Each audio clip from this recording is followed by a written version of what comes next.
Hello, I'm Tricia Pichette, and thank you for joining us for another edition of the Commissioner's Report. Today we're going to talk about water, a very important subject. We can't live without it, and there are a lot of misconceptions about water. Well, joining us today are Commissioner Bill Braswell. Hi. And Mr. Eric Dehaven from the Southwest Florida Management District. Good morning. So let's talk about water. What is the aquifer? Well, I tell you what, I'm going to let Eric do the technical talk, because that's the part of the reason I wanted him here. Is there's a lot of misconceptions about what the aquifer is, where it is, how it gets its water, how do we know if it's high, low, whatever. So I'm going to turn it over to Eric and let him explain all that. Yeah, there's actually several aquifers in Polk County. The superficial in the southern part of the county, there's the intermediate, and then there's the Floridan aquifer, which is the principal source of water for all of Polk County residents. And it is the source of people's water supply, predominantly in Polk County. Now, I mean, we all depend on it for drinking. Right. You have a blueberry farm, Right, so right, you right. depend on water for agriculture. And that's kind of why maybe I have a little more interest than the average person, but you know, I've been involved with these guys for a long, long time, and it's always amazing where you find water, where you can't find water. And for me, specifically in farming, water quality is a big deal, and that's a big deal for whether it's going to be drinking water or agricultural water or whatever. And these guys, you know, they've basically, you can't see what's in the ground, so you never really know for sure what's there, but you've got all kind of computer models. I don't know how do you know what's down there? It's basically, we do many test wells, and we also look at wells that say you've drilled for your agricultural Right. operation. There's logs that the drillers put together on that tells us what are the formations, the rocks that we're going through. And then again, we do a lot of our own test well exploration. In fact, some of the deeper wells that are being done in the state right now are being done by the Polk Regional Water Cooperative to look at additional sources of water in the aquifer that are deeper than what we've historically used. And part of it is, and correct me if I'm wrong, but the upper Floridan aquifer is the best quality water. Correct. And then when you go down, you get less or not as good a quality water.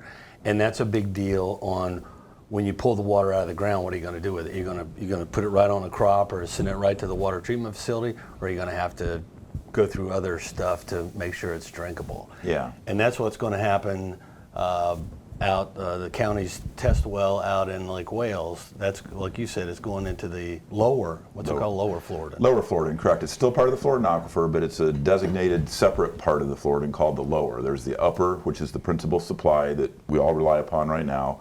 We're sitting here in Bartow today, and Bartow has a permit for 8 million gallons per day to pump upper Floridan aquifer water, and that's what everyone drinks here in Bartow.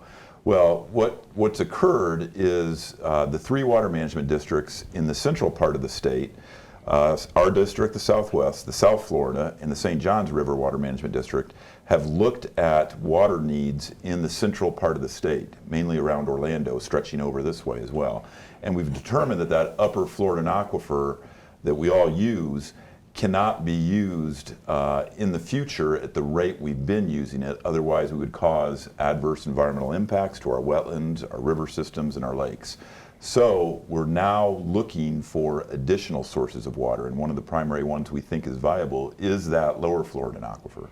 And that water will have to be treated differently, but it'll still be good drinking water by the time it's all done. So, you know, it always amazes me when you talk about these things to other people. I think a lot of people think there's like a river flowing underground and somehow you tap into it and you pull water out. It's really nothing like it. And I always think of it as, it's like a big sponge. It is a sponge, and yes. It's more wet over in this spot and dry in this spot. I can tell you, we drilled some wells up near Zephyr Hills a few years back. Zephyr Hills water, you would think, I mean, you just scratch the surface and water comes out. We drilled 5 wells before we found any water. But then when we did find water, we found all the water in the world. Yeah, because the aquifer recharges. Can you explain how that works? Yeah, in Florida, our hydrologic cycle, all of our rainfall falls this time of year right now. It's July, so we get a lot of rainfall in the wet season, not that much in the dry season. So that rainfall is really what replenishes our aquifers. And then our aquifers really act as that storage that can keep that water for us, so when we really need it in the dry season, it's available.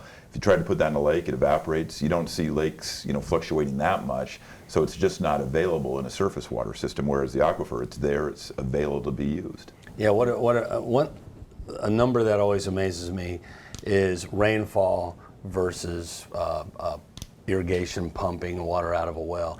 I know these guys have me metering how much water I use, and I report that information to them, and they keep tabs on that. And mostly all ag and utility operators, they know how much is going out. It is incredible how much just a half inch of rain puts into the aquifer. It's billions and billions of gallons, and it just seeps through the ground. It gets in there and it stays. It's amazing. But the system works. It's filtered. It's clean through the soil, and it's good to drink. But it is truly amazing how much water is there. And like you're talking about with lakes, I know we hear it here at the county all the time. People, they really don't want their lake to go down. I just went to a Swift Mud meeting over in Winter Haven here several months ago, and I went there as a citizen wanting the lake to go down a little bit, for my own personal reasons. And the people of Winter Haven were clamoring for the lakes to come up a little bit. And for the recreational use, for fishermen, for all that kind of stuff, everybody has their own reason for wanting the lake at whatever level it is.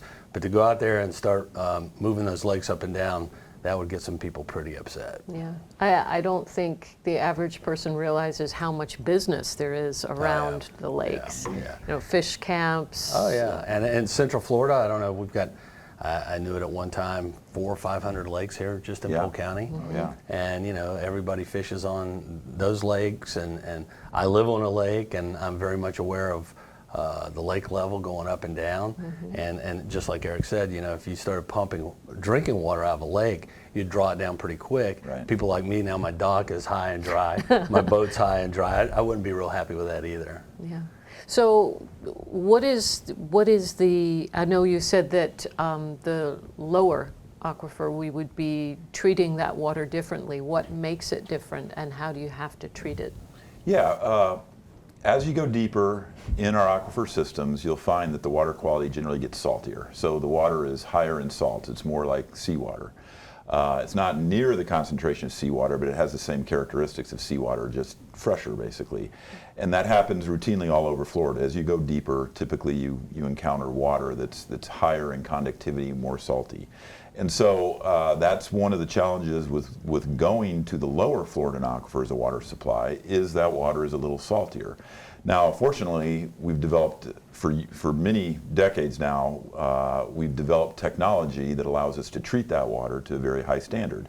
And it's essentially through a process called reverse osmosis, which removes all those salts out and leaves you very pure water. In fact, the water is so pure that they have to add some minerals back into it to make it taste more like the water that we're accustomed to.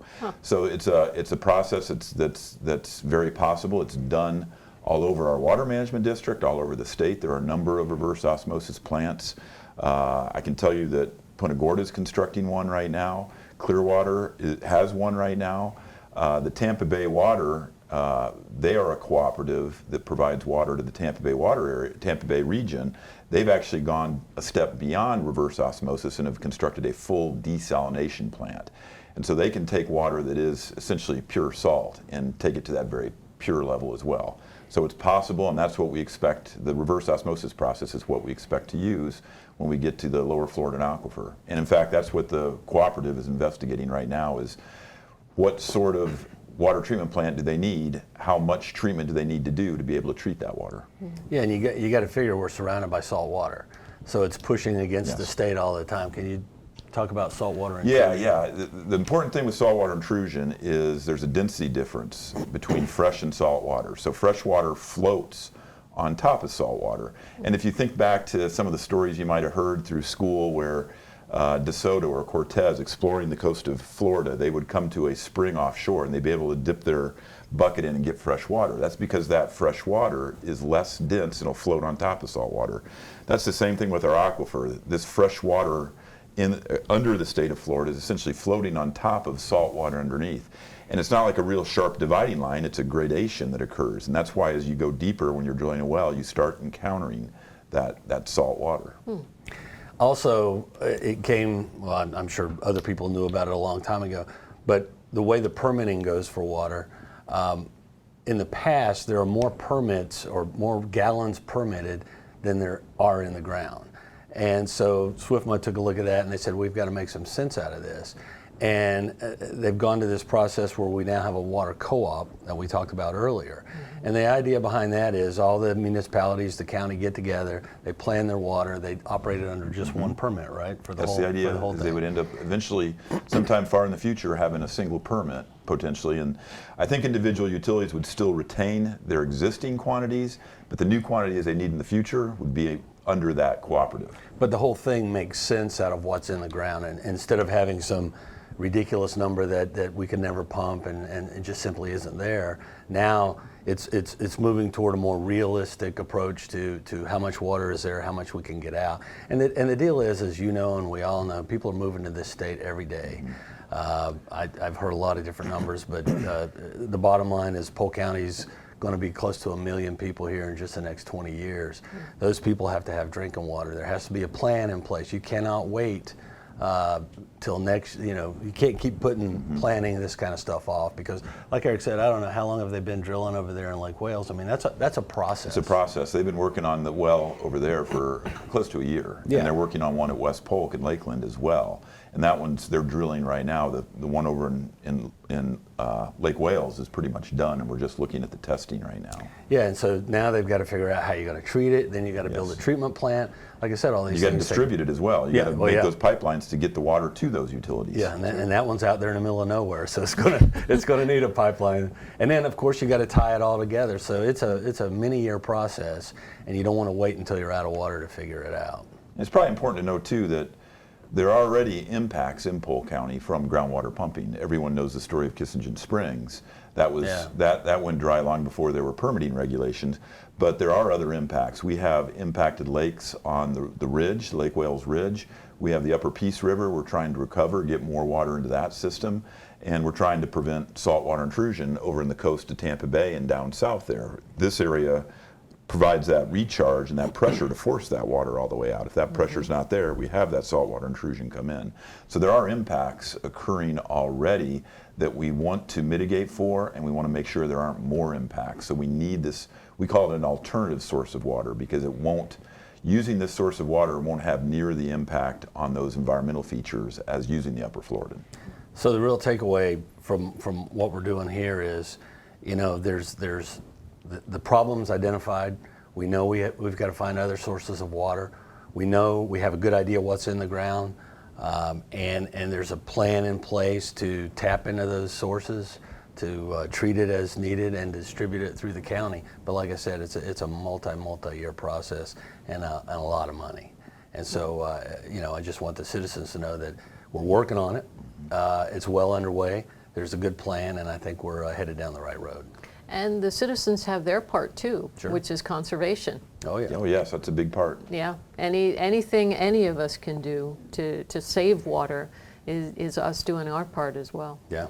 The cooperative has a conservation element that they're working on very, very dedicatedly right now to try and improve that, because that great conservation delays the need for these more expensive alternative water supply sources. I want to tell you a conservation story. So one thing the Water Management District does, they cost share with farmers like myself, whereas I'm using lake water, pumping it, and it's going in through overhead sprinklers, and a lot of it's not going right to the plant.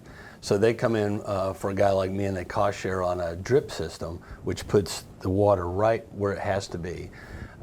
My farm, we were going through 320,000 gallons every 3 days of water.